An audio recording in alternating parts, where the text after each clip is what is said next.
नमस्कार। आज हम एक दिलचस्प किताब की समीक्षा पर बात करने वाले हैं। किताब का नाम है गृहस्थ जीवन संजीवनी बूटी। जी। हमारे पास ये समीक्षा है और हम कोशिश करेंगे समझने की कि भाई पारिवारिक जीवन को कामयाब और खुशहाल बनाने के लिए ये समीक्षा क्या कहती है। मतलब ये संजीवनी बूटी वाला जो कॉन्सेप्ट है ये आज के परिवार के लिए कैसे काम कर सकता है समीक्षा के अनुसार। चलिए इसी में थोड़ा और गहराई से उतरते हैं। बिल्कुल। ये समीक्षा पारंपरिक भारतीय ज्ञान को देखती है, जैसे योग, आयुर्वेद, नैतिक मूल्य वगैरह, और कहती है कि ये आज के परिवार के लिए एक तरह की संजीवनी हो सकते हैं। अच्छा। तो देखना यह है कि समीक्षा के हिसाब से ये पुराना ज्ञान आज की भागदौड़ भरी जिंदगी में कैसे फिट बैठता है। आज हम इसी नजरिए को खंगालेंगे। ठीक है, तो समीक्षा का सबसे पहला बुनियादी दावा क्या है? ये संजीवनी वाली बात समीक्षा इसे कैसे समझाती है? मतलब वो नुस्खा क्या है जिससे पारिवारिक जीवन फिर से जी उठे समीक्षा के मुताबिक? हाँ, तो देखिए समीक्षा का जो सेंट्रल आइडिया है वो ये है कि गृहस्थ जीवन सिर्फ जिम्मेदारियां निभाना नहीं है, बल्कि ये आनंद और पर्सनल ग्रोथ का भी एक जरिया बन सकता है।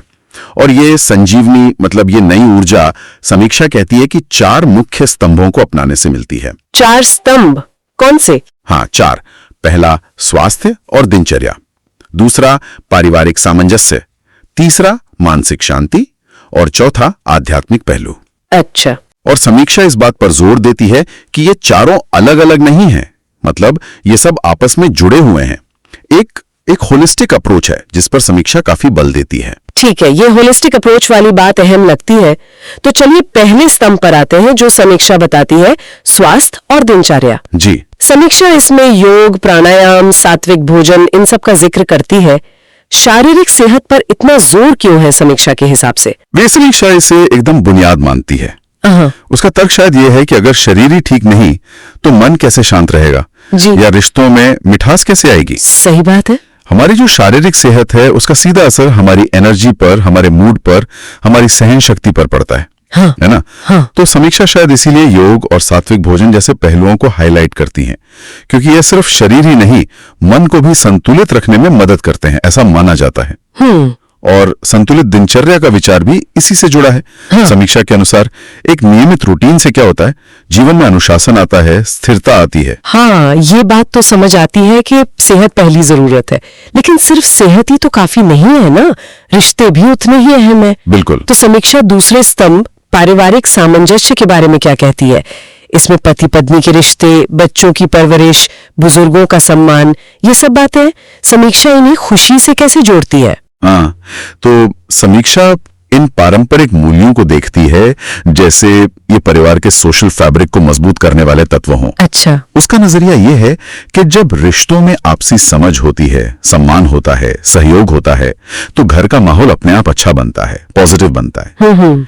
जैसे पति पत्नी के बीच अच्छा तालमेल हो, बच्चों को सही दिशा मिले, बड़ों का आदर हो, ये सब मिलकर एक मजबूत इमोशनल फाउंडेशन बनाते हैं। राइट। और समीक्षा मानती है कि यही मजबूत नींव जो है वो आगे चलकर तनाव और घर के क्लेश को कम करने में मदद करती है। और दिलचस्प बात यह है कि समीक्षा इसे सिर्फ एक नैतिक जिम्मेदारी नहीं मानती, तो फिर बल्कि घर में अच्छा माहौल बनाने का एक प्रैक्टिकल तरीका मानती है। लेकिन आज के जमाने में जहां तनाव इतना है, भागदौड़ इतनी ज्यादा है, क्या समीक्षा इस बात पर भी गौर करती है कि ये सामंजस्य बनाए रखना कितना मुश्किल हो सकता है? ये बहुत अच्छा सवाल है। देखिए, समीक्षा सीधे सीधे शायद आज की चुनौतियों की गहराई में ना जाती हो, पर उसका इशारा इसी तरफ है। इस तरफ? फिर तीसरा स्तंभ के बिना यानी मानसिक शांति के बिना ये सामंजस्य बनाना मुश्किल है। अच्छा, तो तीसरा स्तंभ? हाँ, यहीं पर वो ध्यान, भक्ति और सकारात्मक सोच जैसे उपायों की बात करती है जिनका जिक्र समीक्षा में है।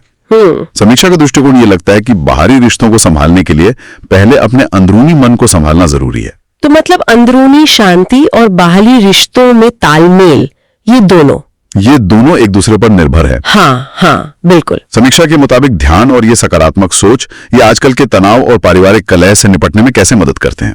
देखिए, समीक्षा का तर्क यह है कि ध्यान और भक्ति जैसी चीजें जो हैं वो मन को शांत करती हैं, स्थिर करती हैं। जी। जब जब मन शांत होता है तो हम छोटी छोटी बातों पर ओवर रिएक्ट नहीं करते, मुश्किल हालात में भी आपा नहीं खोते, है ना? हाँ, ये तो है। और सकारात्मक सोच हमें प्रॉब्लम को एक अलग नजरिए से देखने में मदद करती है।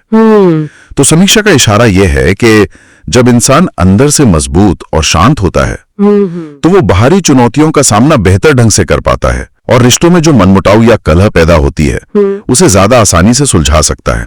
ये एक तरह से अपने इमोशंस को मैनेज करने का तरीका है। ये कनेक्शन वाकई दिलचस्प है कि मन की शांति बाहरी सामंजस्य की कुंजी है। अच्छा, और फिर चौथा स्तंभ आता है आध्यात्मिकता। हाँ, आध्यात्मिकता। समीक्षा कहती है कि रोजमर्रा की जिम्मेदारियां निभाते हुए भी धर्म और आध्यात्म का पालन किया जा सकता है। ये बात थोड़ी चौंकाने वाली लग सकती है, क्योंकि अक्सर लोग सोचते हैं कि आध्यात्मिकता के लिए तो भाई अलग से टाइम चाहिए या दुनियादारी छोड़नी पड़ती है। समीक्षा इसे कैसे देखती है? हाँ, और शायद यही बात इस समीक्षा को खास बनाती है। समीक्षा का सबसे इंटरेस्टिंग दावा शायद यही है कि आध्यात्मिकता कोई अलग एक्टिविटी नहीं है। अच्छा। बल्कि रोजमर्रा के काम जैसे ऑफिस का काम, घर संभालना, बच्चों की देखभाल करना, ये भी एक आध्यात्मिक अभ्यास बन सकते हैं। रोज के काम कैसे? अगर उन्हें सही भावना और सजगता से किया जाए। समीक्षा इसे दैनिक पारिवारिक जिम्मेदारियों से अलग नहीं देखती, बल्कि उन्हीं के भीतर इंटीग्रेट करने का सुझाव देती है। इससे क्या होता है कि बोझिल नहीं लगता और हर कोई इसे अपना सकता है। ये कुछ कर्म योग के सिद्धांत जैसा है जो कई भारतीय दर्शनों में मिलता है। हाँ, कर्म योग, जहां अपने कर्तव्यों को निभाना ही एक तरह से ईश्वर की पूजा या आध्यात्मिक साधना माना जाता है। अरे वाह! तो समीक्षा का कहना है कि आध्यात्मिकता के लिए कहीं जाने की जरूरत नहीं, रोज के काम ही साधना बन सकते हैं। ये तो काफी अलग और प्रैक्टिकल सोच है। बिल्कुल। तो ये चारों स्तंभ, स्वास्थ्य, सामंजस्य, मानसिक शांति और आध्यात्मिकता, ये मिलकर वो संजीवनी तैयार करते हैं जिसका जिक्र समीक्षा करती है। हाँ, बिल्कुल। अब सवाल ये उठता है कि समीक्षा के अनुसार ये किताब असल में किन लोगों के लिए ज्यादा फायदेमंद हो सकती है? समीक्षा इस बारे में काफी साफ है। वो कहती है कि ये किताब मुख्य रूप से विवाहित जोड़ों के लिए, मैरिड कपल्स के लिए उपयोगी है जो अपने रिश्ते को बेहतर बनाना चाहते हैं। साथ ही ऐसे लोग जो एक सुखी और स्वस्थ परिवार बनाने की इच्छा रखते हैं, उन्हें भी इसमें गाइडेंस मिल सकता है। और इसके अलावा जो लोग योग और अध्यात्म में पहले से रुचि रखते हैं, उनको भी इसमें गहराई मिल सकती है। और एक खास वर्ग का जिक्र समीक्षा करती है, युवा पीढ़ी। अच्छा, युवा। हाँ, जो जल्दी गृहस्थ जीवन में प्रवेश करने वाले हैं और मार्गदर्शन चाहते हैं, उनके लिए भी ये किताब एक फाउंडेशन का काम कर सकती है, ऐसा समीक्षा का आकलन है। और समीक्षा में किताब की कुछ खासियतों या मजबूत पक्षों का भी जिक्र किया गया होगा। मतलब क्या चीजें अच्छी लगी समीक्षक को? हाँ, बिल्कुल। समीक्षा कुछ बातों की तारीफ करती है। पहला, कि ये किताब जीवन के सभी पहलुओं, सेहत, रिश्ते, मन, आत्मा पर एक संतुलित नजरिया पेश करने की कोशिश करती है। ठीक है। दूसरा, समीक्षा के अनुसार इसकी भाषा सरल है और इसमें प्रैक्टिकल उदाहरण दिए गए हैं जिससे आम पाठक भी इसे आसानी से समझ सके और अपना सके। ये जरूरी है। और तीसरा, जो शायद सबसे महत्वपूर्ण है, ये आज की जो मॉडर्न समस्याएं हैं, तनाव, रिश्तों में दूरी, दिशाहीनता, उनके समाधान के लिए पारंपरिक ज्ञान और मूल्यों को एक नए अंदाज में पेश करने का प्रयास करती है। समीक्षा शायद इन खूबियों को इसलिए उजागर करती है क्योंकि इनसे किताब की पहुंच बढ़ती है और आज के कॉन्टेक्स्ट में उसकी रेलेवेंस पता चलती है। बिल्कुल। लेकिन कोई भी समीक्षा पूरी नहीं होती अगर वो सिर्फ तारीफ ही करे, है ना? सही बात है। एक अच्छी समीक्षा हमेशा कुछ सीमाओं या उन पहलुओं पर भी ध्यान दिलाती है जिन पर पाठक को खुद विचार करना चाहिए। क्या इस समीक्षा में भी कुछ ऐसी बातें हैं? हमें समीक्षा में बताई गई सीमाओं पर भी ध्यान देना चाहिए? हाँ, ये बहुत जरूरी पॉइंट है। समीक्षा पूरी तरह से आलोचनात्मक नजरिए से भी देखती है।